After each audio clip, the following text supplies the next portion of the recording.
എല്ലാ real estate ഇൻവെസ്റ്റ്മെന്റും profitable ആയിരിക്കും, അല്ലെങ്കിൽ റിയൽ എസ്റ്റേറ്റ് നടത്തുന്ന എല്ലാ ഇൻവെസ്റ്റ്മെന്റും വളരെ പ്രോഫിറ്റബിൾ ആയിരിക്കും എന്ന് നമ്മൾ ഒരിക്കലും ചിന്തിക്കരുത്. അത് വളരെ തെറ്റായിട്ടുള്ള കാര്യമാണ്.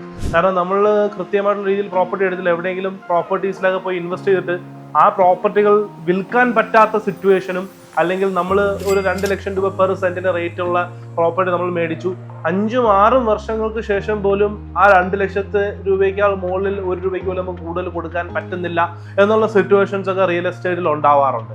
ആ ലാൻഡ് വിറ്റ് പോകുന്നില്ല. ചിലപ്പോൾ 5-10 വർഷത്തിന് ശേഷം വാങ്ങിച്ച എമൗണ്ടിനേക്കാൾ കുറഞ്ഞ റേറ്റിന് ആൾക്കാർ വിറ്റ് പോകുന്ന സിറ്റുവേഷൻസ് ഒക്കെ റിയൽ എസ്റ്റേറ്റിലുണ്ട്. അല്ല, റിയൽ എസ്റ്റേറ്റ് നടത്തുന്ന എല്ലാ ഇൻവെസ്റ്റ്മെന്റും പ്രോഫിറ്റബിൾ ആണ് എന്ന് ഒരാൾ തെറ്റിദ്ധരിക്കുന്നത് അത് വളരെ അങ്ങനെയുള്ളൊരു ധാരണ വളരെ തെറ്റായിട്ടുള്ളൊരിതാണ്. അപ്പോൾ ഇതിൽ നിന്ന് എങ്ങനെ മാറാൻ പറ്റുമെന്ന് വെച്ചാൽ വളരെ പ്രൊഫഷണലി നമ്മൾ റിയൽ എസ്റ്റേറ്റിന് അപ്രോച്ച് ചെയ്താൽ മതി. നമ്മളൊരു ലാൻഡ് പർച്ചേസ് ചെയ്യാൻ പോകുമ്പോൾ അവിടുത്തെ മാർക്കറ്റ് റേറ്റ്, ആ ഏരിയയിൽ വരാൻ പോകുന്ന ഡെവലപ്മെന്റുകൾ എന്തൊക്കെ അതിന് ചുറ്റുമുണ്ട്, അതൊരു റെസിഡൻഷ്യൽ ഏരിയ ആണോ, ഇങ്ങനെയുള്ള ഒത്തിരി ഫീസിബിലിറ്റി സ്റ്റഡികൾ വളരെ ബേസിക് ആയിട്ട് ഏതൊരു സാധാരണക്കാരനും ചെയ്യാൻ വരുന്ന കുറേ മെത്തേഡ്സ് ഉണ്ട്.